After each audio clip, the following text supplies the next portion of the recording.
Arıqlama məqsədi ilə sosial şəbəkələrdə reklam olunaraq satılan çay, qəhvə və kapsul formasında bioloji aktiv qida məhsullarında ciddi qanun pozuntuları müəyyən edilib. Qlobal xəbər verir ki, bu barədə Qida Təhlükəsizliyi Agentliyi məlumat yayıb.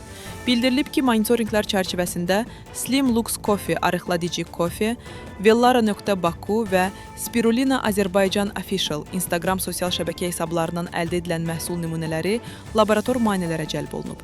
Nəticələrə əsasən Slim Lux Coffee Premium fındıqlı, Slim Lux Coffee Premium, Good Lux Green Coffee, Green Good Lux Slimming Coffee fındıqlı, Green Good Lux Slimming Capsules, Safrin Dietary Supplement, Spirulina, Vellara Form Coffee və Vellara Form Tea məhsullarında qida məhsullarında istifadəsinə yol verilməyən insan sağlamlığı üçün təhlükəli sibutramin maddəsi aşkarlanıb.